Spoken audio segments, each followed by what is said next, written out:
There are many ways to violate celestial law. Tax fraud, cosmic arson, unauthorized moon deity extradition during lunch. I had, regrettably, committed the third, just as a fox spirit was trying to shove the Moon Goddess of Immortality into her tail. You Mooncake Felon! Fumiko accused me like we were in a court of law. Her teeth flashed like a Japanese Gordon Ramsay furry, tail swooshing behind her like a war fan. You trade snacks for prison time, eh? For a dumpling girl? This why you don't visit my restaurant? I licked a crumb from my claw and finished the last of the mooncake, smug as a black hole on vacation. I didn't trade anything, I said, savoring it. It was so deliciously coma-inducing it sent me straight back to the void. Warm, dark, womb-like. I paused, then burped, deliciously satisfied. 3 baby kittens could have jumped me, and I wouldn't have lifted a tentacle. The food had won. I blacked out, and in that blackout my tentacles instinctively opened a portal. When I woke up, there was a goddess in my cafeteria, and the mooncake was half gone. Fumiko jabbed a chopstick toward me like she was issuing divine judgment. Ah, so now you're afraid of me, huh? You scared of pretty fox lady? I knew it. You no come to Waffle Shrine because I am kitsune. I'm not afraid of you. Don't be ridiculous, I said flatly. I'm allergic to your wasabi syrup. There's a difference. She stared at me across the cafeteria table, ears twitching like antennae trying to intercept dignity. Then her tails drooped in a slow, defeated swoosh, the kind only a fox spirit could pull off without knocking over a chair or setting off fire alarms. Her voice lost all the bark and spark. Lord Squidlywit, tell me truth. Did you even like helping me? That stopped me harder than the time her waffle batter achieved sentience.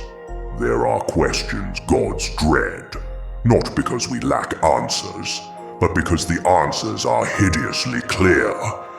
Because if I said yes, she'd need more, and if I said no, she'd believe it. She squinted at me like she was solving for betrayal in a bento box. So that's it. No answer. Just silence and mooncakes. Maybe you like criminal activity and Dumpling Girl gives you spicy adventures for a bored outer god. Fumiko, she's not a felon, I said, keeping my eyes on Chang'e, who was delicately nibbling another mooncake, as if she hadn't just destabilized cross-realm extradition protocols by existing. Oh, sorry, I forgot. Fumiko snapped. She's a mooncake diplomat. Where are my manners? A pastry fugitive. A walking international snackatastrophe. She's more of a lunar refugee, I replied, with diplomatic frosting. Fumiko spun to face the Moon Goddess, furious. Do you even know you're doing a crime? She regarded her with the same serene expression one might offer a storm cloud, deciding whether or not to cry. Well, as I remember, I chose exile to spare the one I loved, she said with an ancient sweetness, undercut by complicated emotions never given a proper ending, her face cracking her calm demeanor ever so slightly. And if that is a crime, I will atone through flavor. I steepled my claws, gazing down at the remaining mooncake like it was classified evidence. Yes, and contraband has never tasted so delicious. Fumiko gawked at her. Oh no. You think that's gonna hold up in Celestial Court? They will double immortal prison you. You'll be locked in a cloud box with no reincarnation and no mooncakes. And the Jade Emperor, he hates snack crimes. Then I will offer him my recipe, Chang'e said, still holding the pastry like it was a peace treaty. If the heart has laws, let the taste buds plead for mercy. Fumiko growled like a fox being denied belly rubs. You think pretty poetry words is going to fix this? You know who the Jade Emperor is, dumpling girl. Don't act innocent or I'll show you true kitsune appetite. Chang'e raised an eyebrow and took a bite. Oh no, your fluff is trembling. She said with genuine concern, as if Fumiko might molt from anxiety. I once bottle-fed a Sunder kitsune during a tantrum. He set a cloud on fire and passed out in my tea. You remind me of him. With a frustrated bark, Fumiko lunged forward and tried to push a confused moon goddess backward by the shoulders, through her own tails, which apparently contained some kind of pocket dimension. They coiled around the goddess's waist like ceremonial battering rams. No more moon diplomacy. She shouted. You not allowed here. Into the tail jail. You go. Chang'e gave her a puzzled look, gracefully, with vague amusement, and unaffected by the pushing and prodding, reached out to touch one of the 9 tails again as if it were part of the exhibit. This is very soft indeed, she said evenly, stroking the fluff between her fingers. I can't believe how beautiful it feels. I used to keep an imperial fox as a pet as well. It vanished during the Qin dynasty. I don't care about your dynasty, fox. This is interdimensional crime. Fumiko growled, trying to wedge the celestial woman deeper between 2 layers of fluff. You walk through portal like tourist. You violate Snackalo and still smile. I walked through the portal because it was open. She happily replied, petting her tail again. No one stopped me. Fumiko scoffed. Yeah, celestial kingdoms always do this. Doors open, take province, borrow teacup, annex river. All smiles until your shrine's a parking lot. The moon goddess gave her a look with the emotional gravity of carved jade. Elegant, amused, imperious. There, She said, brushing fluff off her sleeve. little island fox. Fumiko made a noise so ancestral it probably registered as a prayer offering. Chang'e smiled serenely and resumed stroking the tail fluff like a textile exhibit. Oh, your fur is just so very soft. I'm so jealous. She noted. Reminds me of Spring Festival. Hey, do not compliment my tail while I'm arresting you. Fumiko admonished, her voice reaching through 12 centuries of fox pride. Lord Squidly Wid, Fumiko snapped, tails bristling. how are you even going to explain this to Madeleine, let alone the Jade Emperor? I already told you, I replied, switching into the calm, bureaucratic deadpan I reserve for lying through divine teeth. She's here on a temporary exchange visa for culinary research. We are conducting an interdisciplinary pastry symposium. Fumiko wheeled on me like I just forged a treaty in crayon. You make up fake visa? Cultural exchange for snack? I filled out the paperwork. You printed it from internet. You stamp it with syrup sigil. That not real seal. It looks very official. It was either this or HD stick figures. Baka squid and your stick figures. It smells like pancake. Chang'e wandered away again from the tail ring portal and toward the coffee machine with the casual serenity of someone who had never been arrested in any dimension. After poking a few buttons, she sat at one of the tables, my table, and folded her hands in her lap like she'd just annexed it with diplomatic grace. She is sparkling like criminal. Fumiko shouted, gesturing wildly. She's radiant like guilt. She's illegal snack ambassador. She's also 5,000 years old, I reminded her, and technically a political hostage. Baka that make it even worse. That make it war crime and hostage situation. I'm fairly certain it's only an appetizer offense at best. She looked up from her seat, calm, unreadable. Is this the cafeteria? She asked. It is. Pleasant. I like the chairs. Oh, she likes the chairs. Fumiko said contemptuously, staggering back as if struck. Oh, how relaxed she is in middle of extradition crisis.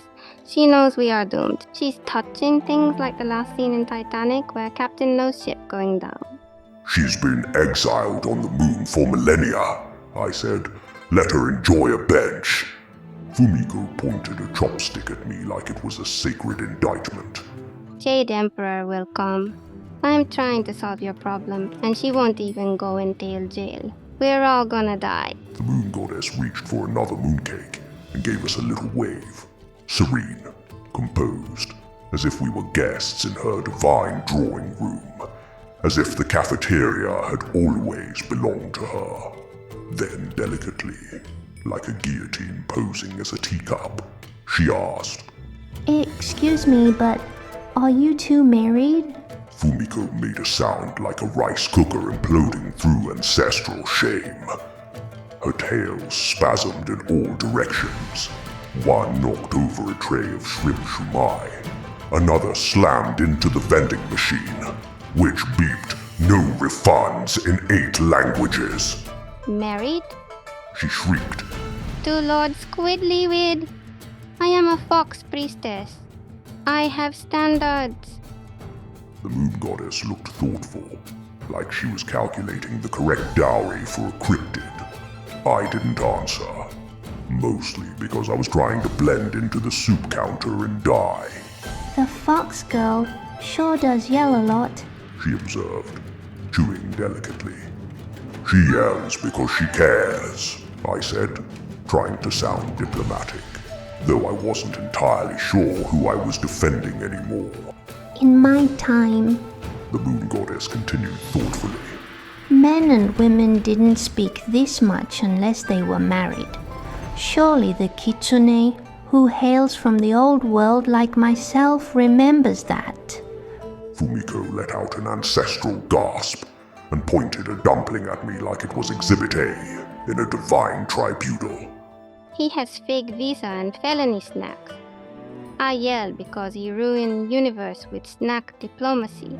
I didn't ruin the universe, I said evenly.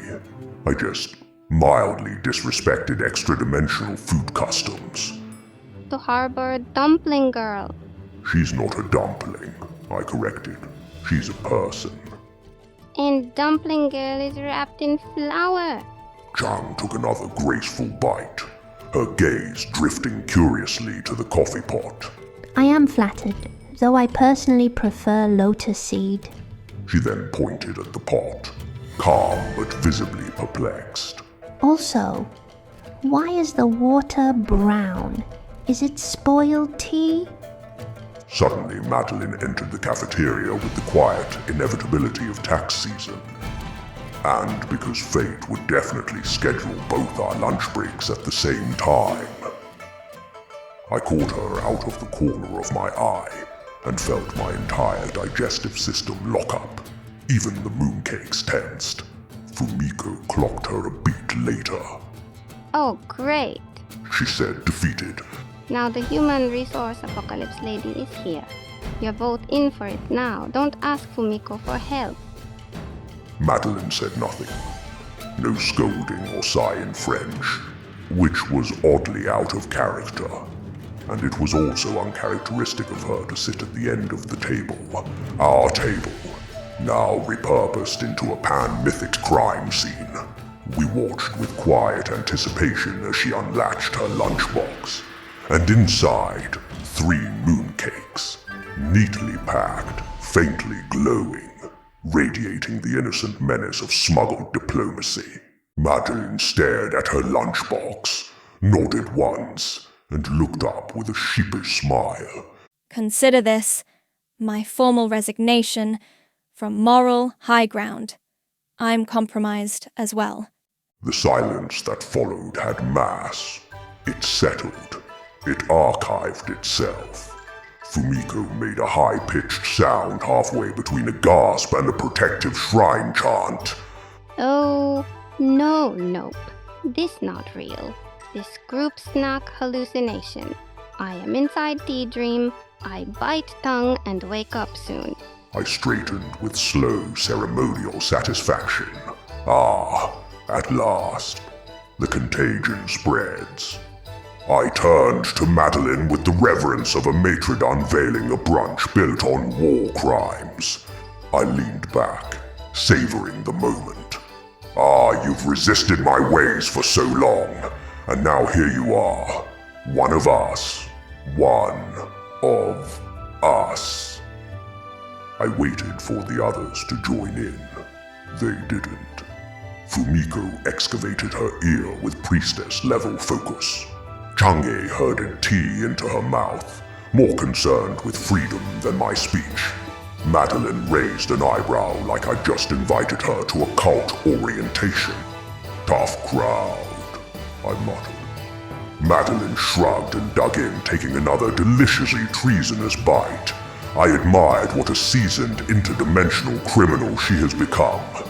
Anyway, I have no regrets, she stated, waving the mooncake as if it were her first paycheck.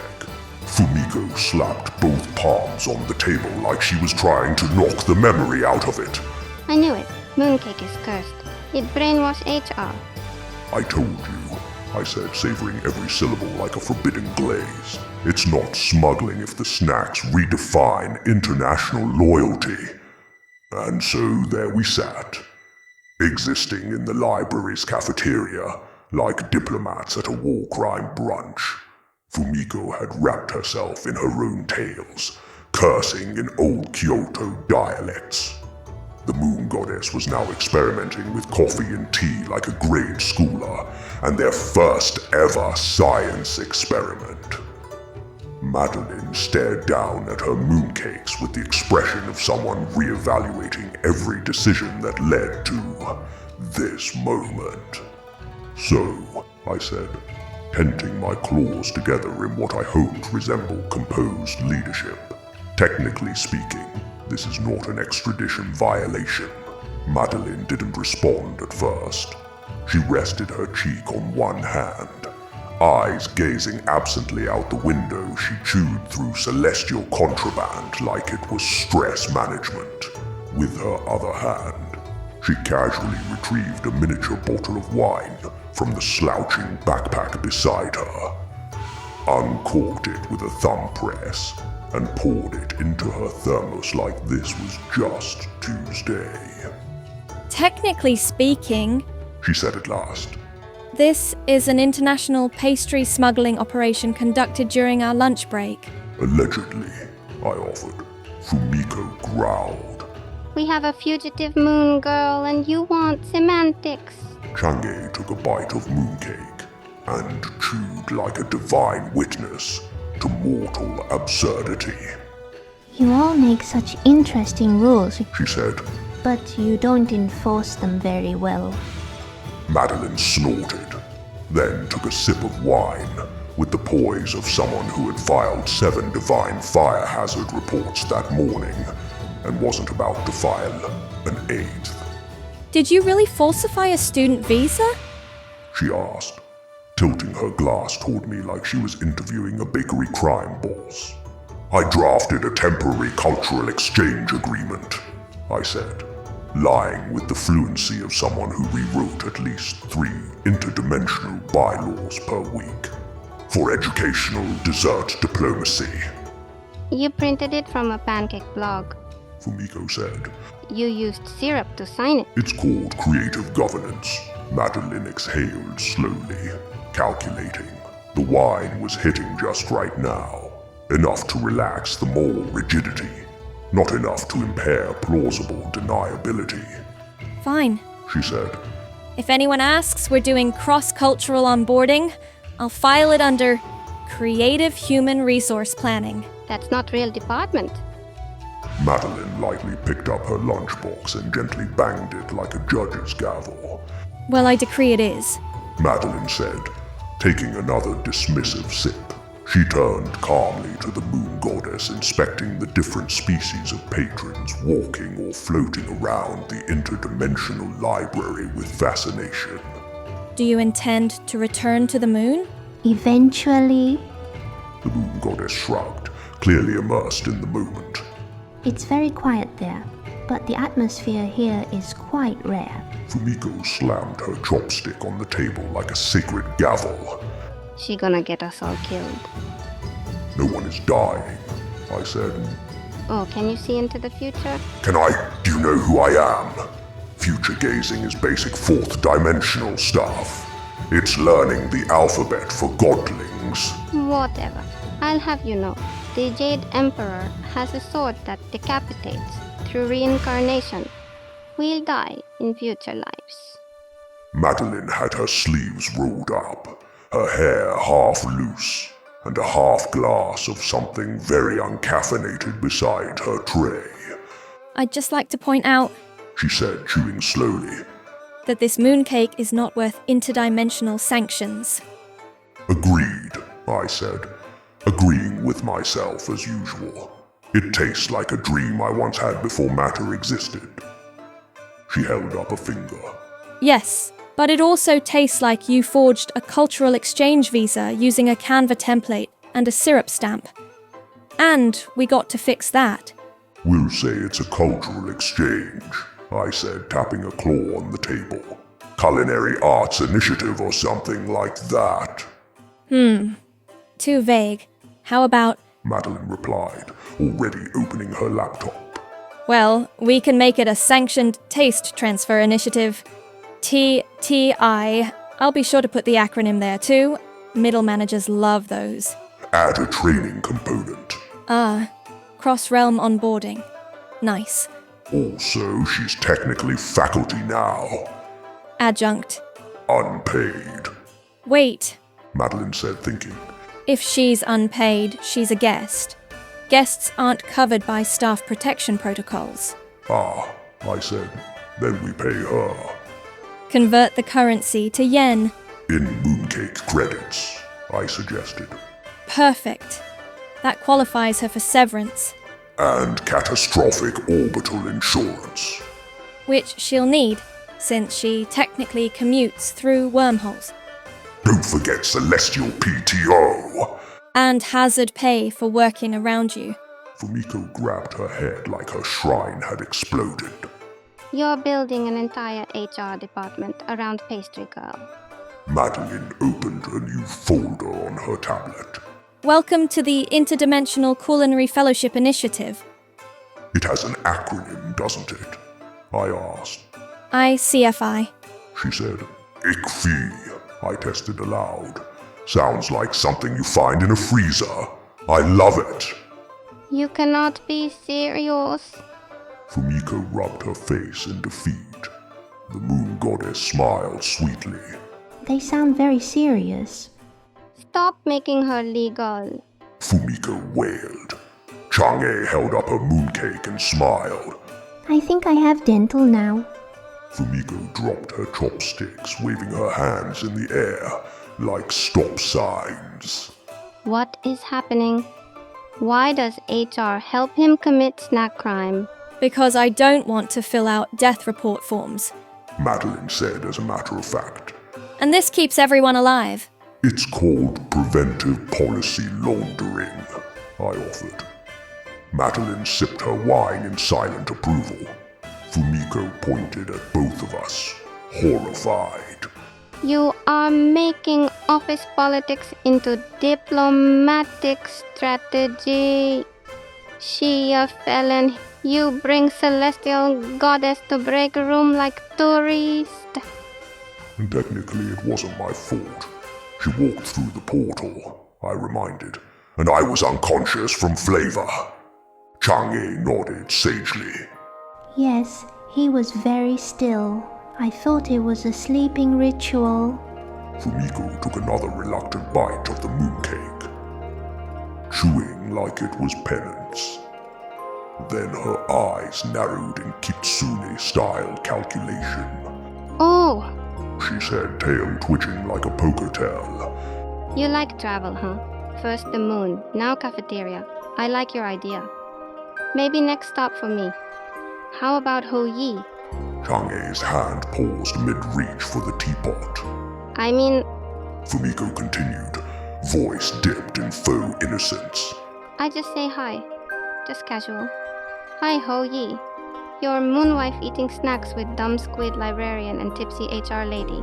Maybe she no miss you so much, What you think, dumpling girl? For a moment the room felt quieter, and I wondered if I should intervene, but figured an ancient moon goddess could hold her own in a lunchroom. Chang'e set the teapot down, adjusted a sleeve, and looked at Fumiko with something almost gentle. Ho Yi has lived many lifetimes. If he still remembers me, I hope he remembers that I always shared my food with him just as I share mine with you. She reached over, broke her remaining mooncake in half, and offered it to Fumiko. Would you like some? Fumiko stared, locked somewhere between insult and awe. Madeline inhaled her wine, and then whispered over to me. Did she just counter an emotional grenade with a pastry? She's terrifying. I love that about her. But I need to put my tentacle down right about now. I whispered back to Madeline. Fumiko, I think that might be a bit too harsh, I said, finally sitting up straighter. Voice dipping into that deeper register I reserve for eldritch reminders and debt collection. Do you remember the day your Sirikami tried to sue you for condiment slander? You had no staff, no prep cooks, a pancake uprising in the walk-in. I continued. And what did you do? Well, I asked for help. Yes, you pleaded with me for help, I said, excavating her memory for her, savoring the words like bitter tea. You bowed so hard your ancestors filed an HR complaint. You guilt-tripped me with waffle geometry and ancestral trauma. I scrubbed haunted rice, negotiated with batter spirits, and personally folded croissants like diplomatic treaties. For you. She crossed her arms and looked away, but I could tell she understood where I was going. So? So, I said, nodding acknowledgement towards Chang'e. Maybe you could show the same mercy. Just once, let the lunar goddess breathe, or at least finish her pastry. Chang'e lifted her mooncake, solemnly. I am savoring the filling. Madeline swirled the wine in hand like she was forecasting the weather through lunch. I'll draft the cultural exchange memo. It's fine. If we write fast enough, it becomes real. You all are insane. Fumiko said, sagging into the chair next to Madeline. Moon Goddess smug. HR lady drunk. Octopus guilt tripping me with damsel in distress memory. We're all a little insane, Fumiko. But life doesn't hand out report cards. You do what you can within your limitations, and that's enough. And for the record, I leaned in just enough for her ears to twitch. You mewed like an anime girl after I refused you help 3 times. Here. Madeline rifled through her lunchbox and offered a mooncake to Fumiko as an olive branch. Join our diplomatic incident and stop yapping. It's delicious. Fumiko stared, swore in Japanese, then slowly, reluctantly, bit in. This is illegal. She ate, appetite winning a war against her resignation. Madeline sipped his wine and shrugged. If Helen's face could launch a fleet, then mooncakes and croissants make the war complete. Chang'e clapped her hands. Oh, that's clever. Are you a poet? Do you know Confucius? Madeline chuckled into her glass. No, but I've been drinking, and I'm French. That's close enough. Suddenly, a jade orb lazily arrived without fanfare. It hovered above the table, spun twice, then projected the unmistakable shimmer of celestial bureaucracy. Complete with watermark and judgmental silence, the Jade Emperor appeared mid-sip of tea, surrounded by clouds, coy, and a brunch far more dignified than our table full of pastry debris and emotional instability. He frowned, not furious, just mildly inconvenienced, like someone who found out their divine banishment had been interrupted by cafeteria drama. Chang'e, He said, and the whole room shook. you appear to be missing from the moon. She raised her hand in an elegant wave. Hello, I'm visiting. That's not on your itinerary. I leaned in, drawing on centuries of professional-sounding nonsense. Your radiance. An unexpected opportunity arose for cultural collaboration. We are currently hosting an interdimensional pastry exchange, flavor research, diplomatic frosting. Madeline, lounging like French HR on holiday, gestured with her wine. Guest lecturer. She said. Very thorough on cross-cultural mooncake protocol. The Emperor looked at us with that neutral gaze of a distant father. And did you authorize this with the Celestial Migration Office? I filled out the forms, I said. Yeah, with HD stick figures or syrup, whatever you said, baka squid. Fumiko hissed under her breath. Madeline took another sip. Look, she's here. She's peaceful, and no one's turned into a carp yet. That's a diplomatic win in most pantheons.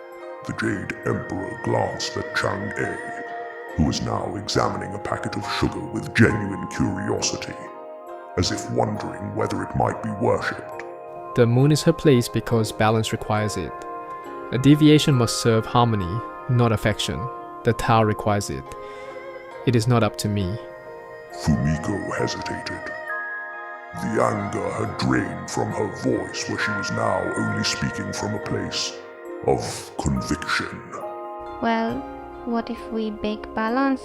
The Tao is form and formless, right? So if we shape food together, we can shift what balance means, not just to calm the universe, but because mooncakes need balance too. Too much sweetness, it collapses. Overcook it and even harmony burns. That got a raised imperial eyebrow. Madeline clarified. A diplomatic mooncake.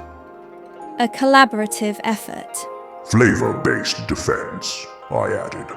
Perfectly legal under subsection 42 of the Interdimensional Gastronomic Accords. The Jade Emperor glanced at a large statue of Confucius, glanced sideways, perhaps at the bureaucrats preparing their scrolls, and gave a simple nod. I'll allow it. One attempt. The projection vanished. The orb dissolved. Fumiko and Chang'e exchanged a look that might kindle the flames of, dare I say it, friendship. They headed for the kitchen. I exhaled. Finally, I said, something the Celestial Court might understand. Baked justification. And so they baked. 1 divine fox, 1 lunar exile, 3 kinds of flour, and at least 6 categories of celestial liability violations. The result? A mooncake so perfectly balanced, not just in flavor but in karmic symmetry, that it made the Jade Emperor weep, or sneeze, hard to say with divine projections, but the results were crystal clear. He granted Chang'e limited visitation rights. Fumiko received an official pardon for kitsune-related shenanigans in the ancient past. Don't ask. And a cooking segment on the Celestial Broadcast Network.